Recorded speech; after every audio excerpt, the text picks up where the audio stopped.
कचरे वाले ससुराल में आई विलायती बहू। रचना एक बहुत ही गरीब औरत थी। उसके पास पैसे कमाने के लिए कोई रोजगार का साधन नहीं था। इसीलिए वो अपने दोनों बच्चों आशीष और कोमल का पेट भरवाने के लिए कचरा बीना करती थी। माँ, वहाँ देखो, वहाँ पर बहुत सारी प्लास्टिक की बोतलें पड़ी हुई हैं। हम वहाँ से उन्हें उठा लेते हैं। कहाँ बहन? तुम दोनों उन बोतलों को इकट्ठा करो, मैं यहाँ पर पिन्नियाँ बीन लेती हूँ। जी माँ। उसके बच्चे भी उसकी इस काम में मदद किया करते थे। आज के काम के पैसे मिलाकर मेरे पास आशीष और कोमल का एडमिशन कराने के लिए पैसे पूरे हो जाएंगे। अगर ये पढ़ लिख गए तो कल को यही मेरा सहारा बनेंगे। रचना खूब मेहनत करती है और अपने बच्चों का स्कूल में एडमिशन करा देती है। इसके बच्चे भी पढ़ाई में पूरा मन लगाते हैं और साथ ही अपनी माँ के साथ काम में हाथ भी बटाते हैं। धीरे धीरे ऐसे ही समय बीत गया। अब कोमल और आशीष दोनों बड़े और जवान हो गए थे और अब उनके कॉलेज जाने का समय था। माँ, हमारी इंटर तक की पढ़ाई तो पूरी हो गई, अब हमें कॉलेज में एडमिशन लेना है। हमें? अरे बस बस, तेरे लिए तो इतनी ही पढ़ाई काफी है। तुझे कौन सी नौकरियां करनी है? कॉलेज में दाखिला तो मैं सिर्फ आशीष का ही कराऊंगी। पर माँ, परवर कुछ नहीं, तू मेरे साथ घर में ही रहकर काम में हाथ बटाना। माँ, अगर तू कहेगी तो मैं सरकारी कॉलेज में भी जाने को तैयार हूँ, लेकिन मेरी पढ़ाई मत रोकना। रचना थोड़ा सोचती है और फिर वो कोमल का दाखिला एक सरकारी कॉलेज में करा देती है और अपने बेटे आशीष का दाखिला एक प्राइवेट कॉलेज में कराती है। आशीष को कॉलेज जाते हुए अब 1 महीना हो गया था। एक दिन आशीष सीढ़ियों से तेजी से उतरता हुआ आ रहा था कि उसकी टक्कर रोज से हो गई। Oh sorry, I am so sorry. Ashish Rose को देखने लग जाता है। ये आप क्या कर रहे हो मिस्टर? मुझे इतनी जोर से लग गई है। आउच। अरे मैंने ये सब जानबूझकर नहीं किया। वैसे एक बात पूछूं? What? तुम देखने से तो कोई विदेशी लगती हो, लेकिन तुम्हें हिंदी आती है? रोज आशीष की बात सुनकर हंसती है। आशीष को उसके चेहरे पर मुस्कुराहट देखकर बहुत अच्छा लगता है और आशीष को रोज से प्यार हो जाता है। Yes, absolutely. मुझे आती है, बिकॉज मैं इंडिया में 5 साल से रह रही हूँ।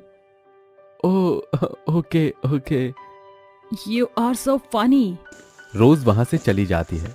कुछ समय बीत जाता है। रोज भी अब आशीष को पसंद करने लगी थी। आशीष रोज के बारे में अपनी माँ रचना को बताता है।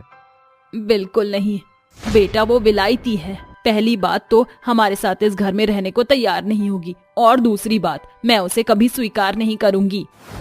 माँ, अगर मैं शादी करूंगा तो सिर्फ और सिर्फ रोज से। और वैसे भी माँ, मैंने उसको बताया है कि मेरे पास कोई आलीशान बंगला नहीं है, बस एक छोटा सा घर है और मैं एक मिडिल क्लास फैमिली से हूँ, लेकिन वो हर हाल में मेरे साथ रहने को तैयार है। माँ, अब अगर आप तैयार हो तो ठीक, और नहीं हो तो भी ठीक। रचना को मजबूर होकर आशीष की शादी रोज से करवानी पड़ती है। रचना ज्यादा अमीर नहीं थी, इसीलिए वो उन दोनों की शादी एक मंदिर में करवा देती है। शादी के कुछ दिनों बाद रचना वापस अपने काम पर जाती है। मम्मी, आप कहाँ पर जा रही हो? मैं अपना काम करने जा रही हूँ। कैसा काम? तू नहीं जानती, हमारे घर में कचरा बीनने का काम किया जाता है, उसी से मैं अपने घर का खर्चा चलाती हूँ। What? आप एक कचरा बीनने वाली हो? इसका मतलब मैं एक कचरा बीनने वाली की बहू हूँ? हाँ, और अब कल से तू भी काम पर चलना, समझी मेरी विदेशी बहू? सोचिएगा भी मत सासू माँ, मैं ये सब नहीं करने वाली। वैसे तो तूने मेरे बेटे से बहुत बड़ी बड़ी बातें की थी कि तू उसके साथ हर हाल में रहने को तैयार है। अब कहाँ गई वो बातें? जस्ट शट अप मम्मी जी। इसी तरह रचना और रोज में थोड़ी लड़ाई हो जाती है। लड़ाई की आवाज सुनकर कोमल वहां आती है। माँ, भाभी, आप दोनों क्यों लड़ रही हो? देख ले अपनी इस विलायती भाभी को, संभाल इसे, मैं तो चली अपने काम पर। रचना अपने काम पर चली जाती है। ऐसे कैसे हो सकता है? क्या हुआ भाभी? क्या सच में हमारे घर के हालात इतने ही खराब हैं? क्या सच में तुम लोग बचपन से कूड़ा कचरा बीन कर ही अपना गुजारा करते हो? Tell me. मैं आपकी बात समझ रही हूँ भाभी, मैं जानती हूँ भैया ने आपको ये नहीं बताया होगा कि हम लोग इस तरह से अपना गुजारा करते हैं। बाबा के इस दुनिया से जाने के बाद से माँ ने यही काम किया और हम भी यही करते हैं। भाभी कोई काम छोटा या बड़ा नहीं होता, अब से यही आपका ससुराल है, इसलिए अब आप इसे एक्सेप्ट कीजिए। रोज कोमल की बातें बड़ी गौर से सुनती है और उसके बाद वो एक फैसला लेती है। ओके, मैं तुम्हारी बात समझ गई हूँ कोमल, और मैं अपने इस क्रिंजी बिहेवियर के लिए माफी चाहती हूँ। कोई बात नहीं, लेकिन अब जब मैं यहाँ पर आ गई हूँ तो अब मैं मम्मी जी को और ये काम नहीं करने दूंगी। मतलब अगर बच्चे इस उम्र में भी अपने माँ बाप का सहारा ना बन पाए तो क्या फायदा। आपसे मैं जॉब करूंगी। ये आप क्या कह रही हो भाभी? माँ कभी इसके लिए राजी नहीं होंगी। आशीष दरवाजे पर खड़ा सारी बातें सुन रहा था। आशीष अंदर आता है और बोलता है, रोज सिर्फ तुम नहीं, अब से हम दोनों ही जॉब करेंगे। तुमने बिल्कुल सही कहा कि अगर इस उम्र में भी हम अपने माँ बाप को आराम की जिंदगी न दे पाए तो फिर बेकार है हमारा इस दुनिया में होना। इसीलिए मैं भी तुम्हारे साथ जॉब करूंगा। भैया भाभी, मैं भी अपने घर के हालातों को सुधारने में मदद करूंगी। नहीं बहन, तुझे कुछ भी करने की जरूरत नहीं है, मैं हूं ना। नहीं, अगर कोमल करना चाहती है तो आशीष जी उसे करने दीजिए, तभी तो माँ को ये भी पता चलेगा कि लड़कियां भी सब कुछ कर सकती हैं। भाभी ने बिल्कुल सही कहा भैया, मैं घर में ही बच्चों को ट्यूशन पढ़ाना शुरू कर दूंगी। ऐसा करने से माँ भी नाराज नहीं होंगी और कमाई भी हो जाएगी। अच्छा ठीक है। फिर क्या था, वो तीनों अपने अपने कामों में लग जाते हैं। आशीष और रोज एक रेलवे कंपनी में जॉब करना शुरू कर देते हैं और कोमल घर में ही बच्चों को पढ़ाकर पैसा कमाने की शुरुआत करती है। अब उन सभी को अपना अपना काम करते हुए लगभग 1 महीना होने आया था। आशीष और रोज को उनकी पहली तनख्वाह मिली। ये लीजिए मम्मी जी, मेरी पहली कमाई पर पहला हक सिर्फ और सिर्फ आपका है। माँ, अब आपको और इस कचरे के ढेर में काम करने की कोई जरूरत नहीं है। आपका बेटा और बहू अब सब कुछ ठीक कर देंगे। और बेटी भी। ये ले माँ, आज मैंने भी बच्चों को पढ़ाकर अपनी पहली तनख्वाह कमाई है। अपने बच्चों और बहू को खुद की इतनी फिक्र और मेहनत करते देख रचना की आंखों में आंसू आ जाते हैं। मैं कितनी गलत थी। मैं सोचती थी कि सिर्फ बेटा ही अपने परिवार का सहारा बनता है, लेकिन आज तो मेरी बेटी ने भी गर्व से मेरा सर ऊंचा कर दिया। और बहू, मुझे माफ कर देना, तेरे विलायती होने की वजह से मैंने तुझे गलत समझा, लेकिन तूने हमें जिंदगी का मतलब सिखा दिया। आज मैं बहुत खुश हूँ। मैं भी। Me too. अरे तू कब से अंग्रेज बन गई? अब भाभी को देखकर जरा हम भी बोलने लगे हैं। अच्छा, ऐसा क्या? भगवान मेरे परिवार की ये हंसी खुशी हमेशा सलामत रखे। सभी बहुत खुश थे। अब उनके दिन बदलने लगे थे। रचना ने भी अब कचरे का काम छोड़ दिया था। उसके बच्चों ने भी दिन दोगुनी रात चौगुनी मेहनत करके आखिर खुद को कचरे के ढेर से निकाल ही लिया। इसीलिए तो कहते हैं कि मेहनत करने वालों की कभी हार नहीं होती। हेमलता शाम के वक्त एक बोरे में कचरा बीनते हुए वापस अपने घर की ओर लौट आती है। उसके घर में कचरा पड़ा होता है क्योंकि उसकी झोपड़ी कचरे के ढेर के पास ही थी। आखिरकार दिन भर कूड़ा कचरा बीनने के बाद मैं अपने घर पर लौट आई। अरे मेरे प्यारे बच्चों, कहाँ हो तुम दोनों? माँ, हम यही हैं। हम पढ़ाई कर रहे थे। अच्छी बात है, तुम दोनों पढ़ाई कर रहे हो। तुम जानते हो ना, हमें इस गरीबी से बाहर निकलना है, जिसके लिए तुम्हें पढ़ाई करनी बहुत जरूरी है। तुम दोनों अच्छे से पढ़ो, मैं तुम्हारे लिए कुछ खाने के लिए बनाकर लाती हूँ। हेमलता रसोई में जाती है जहाँ चारों तरफ कूड़ा कचरा पड़ा होता है। वो एक झाड़ू उठाती है और झाड़ू से थोड़ा बहुत कूड़ा कचरा वहाँ से साफ कर देती है। हेमलता खाने के लिए कुछ बनाती है और अपने बच्चों के लिए ले जाती है, जिसके बाद वो सभी खाना खाते हैं और राजू कहता है, माँ, मुझे बहुत गंदी बदबू आ रही है इस कूड़े कचरे की। रोज रोज खाते समय ये गंदी बदबू बहुत बुरा लगता है माँ। हम कब एक अच्छे से साफ सुथरे मकान में रहेंगे? जब तुम दोनों पढ़ लिख कर बड़े हो जाओगे और अच्छी नौकरी करने लगोगे, उसके बाद हमारी सभी परेशानियां दूर हो जाएंगी। हेमलता एक तरफ कूड़ा कचरा बीनती है तो दूसरी तरफ से अपने बच्चों को पढ़ा रही होती है।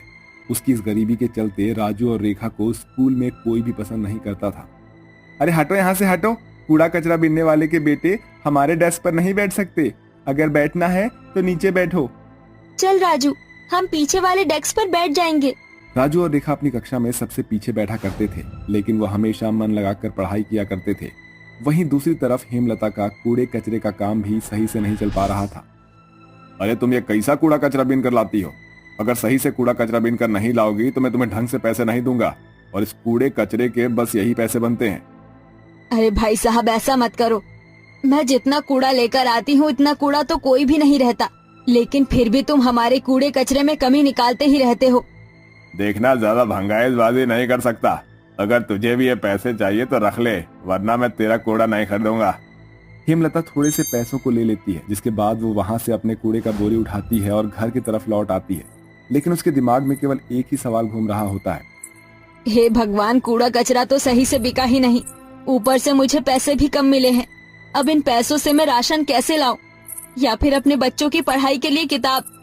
हेमलता ऐसा सोचते हुए कुछ ही दूरी पर चलती है कि तभी उसकी नजर एक आदमी के ऊपर पड़ती है। वो आदमी एक होटल का वेटर होता है, जो होटल का बचा हुआ खाना कूड़े कचरे के पास लाकर फेंक देता है। हेमलता उस आदमी के वहां से चले जाने के बाद उस कूड़े कचरे में से साफ सुथरा खाना किसी तरह निकाल लेती है और बचे हुए पैसों से कॉपी किताब लेकर घर आ जाती है। माँ, आज खाने में क्या बनाओगी? हम सुबह से भूखे हैं, रसोई में खाने का एक दाना तक नहीं है। माँ, आज टीचर ने हमें पूरे दिन क्लास से बाहर ही रखा था क्योंकि हमारे पास पढ़ने के लिए किताबें ही नहीं थी। हेमलता लाया हुआ खाना रसोई में जाकर अपने चूल्हे को जलाती है, उसे गर्म कर लेती है, जिसके बाद वो उस खाने को अपने बच्चों को दे देती है और उन्हें किताबें भी देती है। ये लो, मैं तुम्हारी किताबें ले आई हूँ, अब खाना खा लो और उसके बाद अच्छे से मन लगाकर पढ़ाई करना, क्योंकि मेरी आखिरी उम्मीद तुम दोनों ही हो। राजू और रेखा पेट भर कर खाना खा लेते हैं और फिर पढ़ाई करने लगते हैं। ऐसे ही हेमलता कूड़ा कचरा बिनते बिनते अपने दोनों बच्चों को बड़ा कर देती है, जिसके बाद दोनों की पढ़ाई भी खत्म हो जाती है। लेकिन दोनों नौकरी के लिए धक्के खा रहे होते हैं। क्या हुआ मेरी बेटी रेखा, तुम्हारा तो आज इंटरव्यू था, क्या तुम्हें जॉब मिली या नहीं? नहीं माँ, मुझे कोई जॉब नहीं मिली। तभी वहाँ राजू आता और कहता है, माँ, दीदी, ये लो मुंह मीठा करो, आप दोनों को खुशखबरी देनी है, मेरी एक अच्छी कंपनी में नौकरी लग गई है माँ।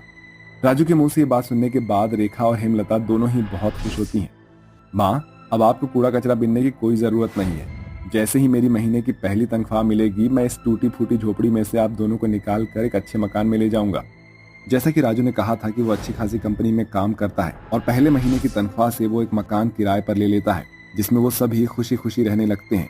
जब तक रेखा को नौकरी नहीं मिलती, वो अपने आगे की और पढ़ाई करने लगती है। और एक दिन हेमलता राजू से कहती है, देखो राजू बेटा, तुम्हारी बड़ी बहन रेखा तो अभी अपनी पढ़ाई कर रही है और उन्हें पढ़ाई करने में थोड़ा सा समय लगेगा, लेकिन मैं सोच रही थी कि क्यों ना तुम शादी कर लो।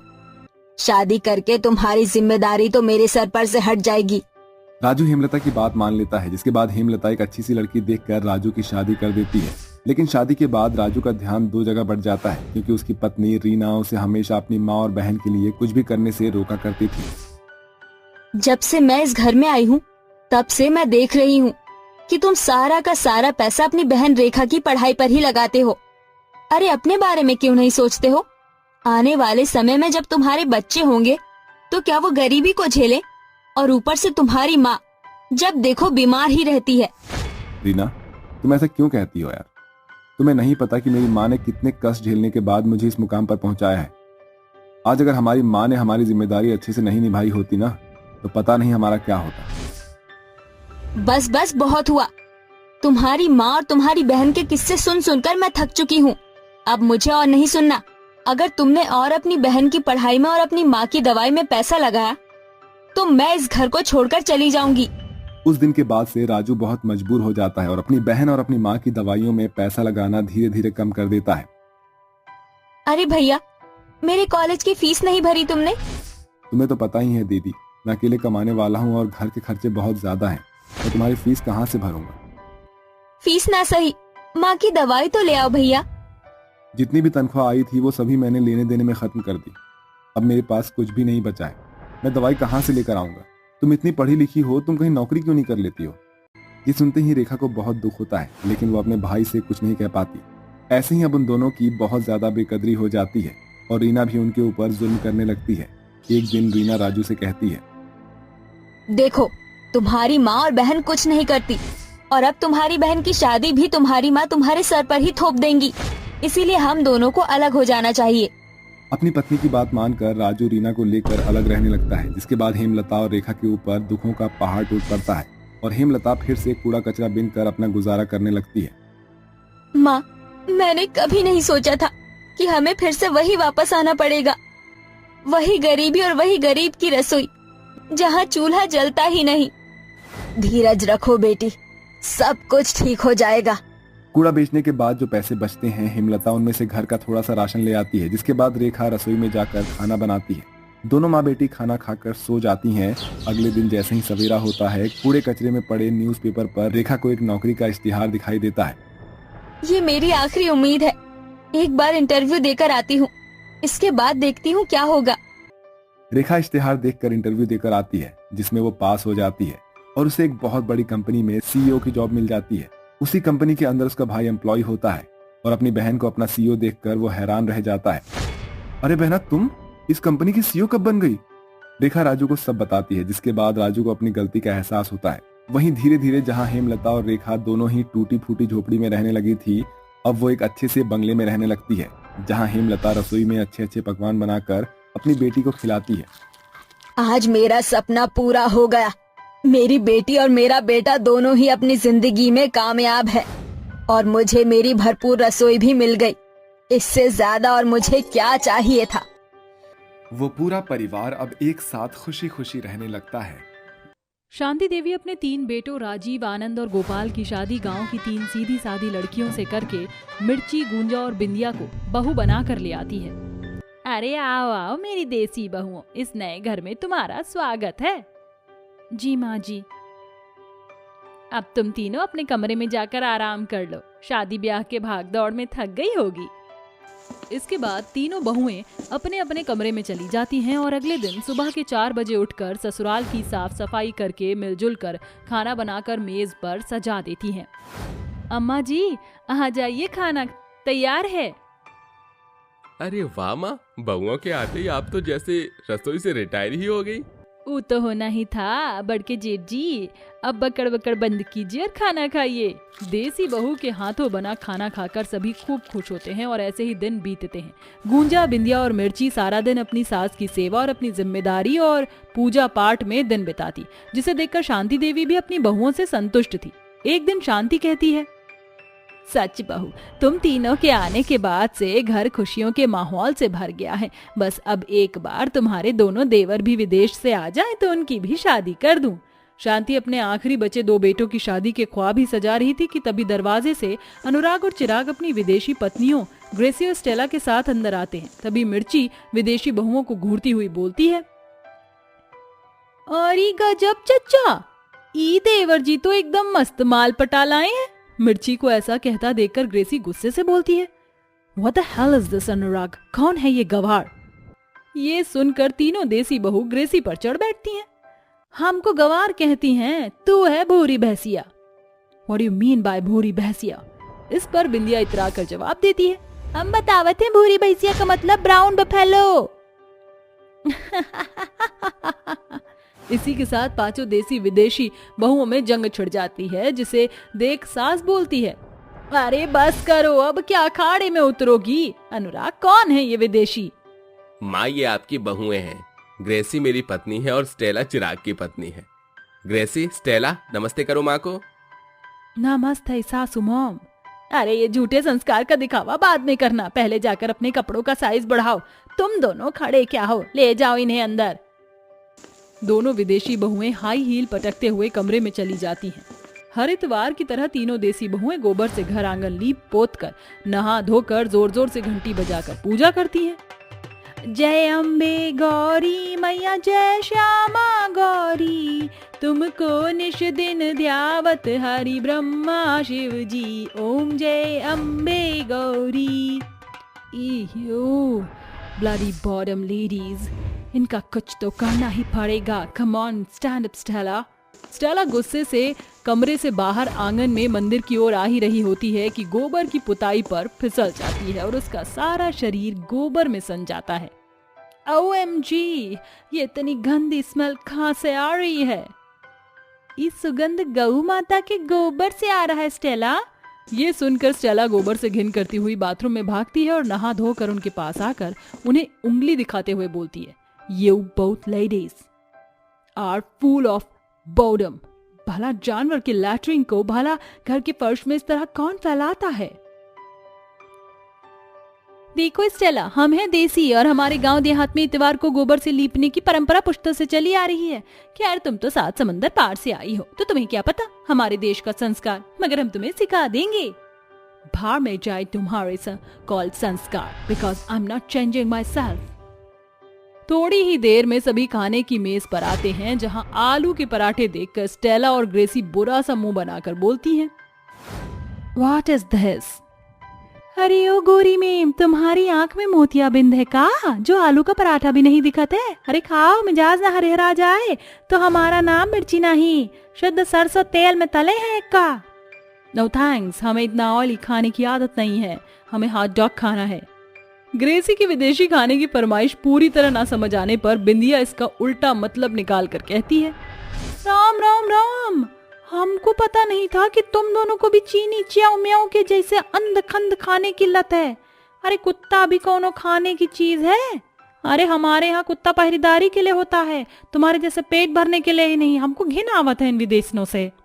अरे बिंदिया भाभी, हॉट डॉग कोई बुरा खाना नहीं, बल्कि बर्गर के जैसा ही होता है, ये देखो। अनुराग सभी को उस खाने की पिक दिखाता है, जिसे देख गांव की तीनों देसी बहुओं की गलतफहमी मिट जाती है और बिंदिया बोलती है, I am sorry Gracy, please forgive me. अरे ग्रेसी बहू, अब माफ भी कर दे बेचारी बहू को। Fine, it's okay. ऐसे ही दिन ढलते हैं, मगर दोनों विदेशी बहुएं अपने छोटे कपड़ों से कोई कॉम्प्रोमाइज नहीं करती और बहुत जल्दी अपनी क्वालिफिकेशन के बेस पर नौकरी करने लगती हैं, जिससे उनका मन पूरी तरह से घमंड से भर जाता है। एक दिन जब बिंदिया हॉल में पोछा लगा रही थी, तब स्टेला जानबूझकर इसके हाथ पर सैंडल से चढ़ जाती है। हाय दैया, ये फिरंगन हमरा हाथ दबा दी। इट्स नॉट माई मिस्टेक, चलो मेरी सैंडल उतारो। अरे हम का तुम्हारी नौकर लगी हैं? मगर मालिक भी तो नहीं, कभी बर्तन घिसती हो तो कभी फर्श। आदर्श बहू बनकर कुछ नहीं मिलेगा तुम्हें, हाँ, मगर अगर हमारे आगे पीछे नौकरों की तरह नाचोगी तो बहुत कुछ मिलेगा, क्योंकि हम विदेशी बहुएं वेल एजुकेटेड और स्मार्ट भी हैं। विदेशी घमंडी बहुओं की तानेबाजी से उस दिन देसी बहुओं की आंखें भर आती हैं। ऐसे ही दिन बीतते हैं। स्टेला और ग्रेसी अक्सर तीनों बहुओं को उनके देसी होने के कारण ताने जड़ती। फिर एक रोज, हे यू ऑल आर देसी गर्ल्स, कल यूके से हमारे बॉस यहाँ आ रहे हैं, सो प्लीज तुम तीनों कोई बड़े मना मत करना, बिकॉज ये हमारे लिए अचीवमेंट है। ठीक है हमारी विदेशी देवरानियों। अगले दिन दोनों विदेशी बहुएं अपने बॉस को लेने एयरपोर्ट जाती हैं। वहीं तीनों बहुएं बड़े मन से खाना बनाती हैं। कुछ घंटे बाद, सासू मॉम कहाँ हैं आप? आ गई मेरी विदेशी बहुओं। मीट आवर बॉस मिस्टर जेकोली। चूही की काली, ये भी कोनो नाम है? मिर्ची के इतना बोलते ही सास आंखें तरेरते हुए बोलती है, मिर्ची बहू जाओ जाकर आरती की थाली तो ले आना। जी माँ जी। शांति मिस्टर जेकोली की आरती तिलक करके उनका स्वागत करती है।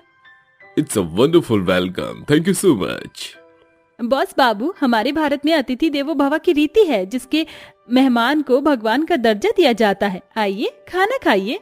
तीनों बहुएं मिस्टर जेकोली को खाना परोसती हैं, जिसमें राजमा चावल, सलाद, पूरी सब्जी, पुलाव और मीठे में हलवा भी होता है। मिस्टर जेकोली को खाना खूब भाता है। तभी दोनों विदेशी बहुएं कहीं न कहीं कुड़कर बोल पड़ी, ये अंट शंट बनाने को किसने कहा था? दिखा दी ना देसी हरकतें तुम तीनों ने। Mrs Gracy, I really like this desi khana, आप इन्हें कुछ मत कहिए। मिस्टर जेकोली, आपको हिंदी आती है? ऑफ कोर्स, फॉरनर हूँ बट दिल से हिंदुस्तानी हूँ। हर कंट्री का कल्चर अपने आप में परफेक्ट होता है, चाहे वो विदेशी हो या देसी। आई एम सो ग्लैड कि अब से आप दोनों मेरी इंडियन कंपनी की ओनर बनकर काम करेंगी।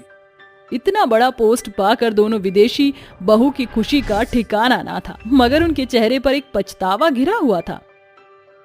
वी आर गिल्टी, आप तीनों हमें माफ कर दो। हमने आपके कपड़ों पर भद्दा कॉम्प्लीमेंट किया, आपको देसी कहकर नीचा दिखाया। हमें ऐसा नहीं करना चाहिए था। प्लीज फॉरगिव मी। तीनों बहुएं सास की तरफ देखती हैं। कोई बात नहीं मेरी देसी बहुओं, माफ कर दो, क्योंकि माफ करने वाला हमेशा बड़ा होता है। ठीक है ग्रेसी, स्टेला, हम तुमको माफ किए। आखिर में सास की 5 देसी और विदेशी बहुएं गले लगती हैं और खुशी खुशी नई शुरुआत करती हैं।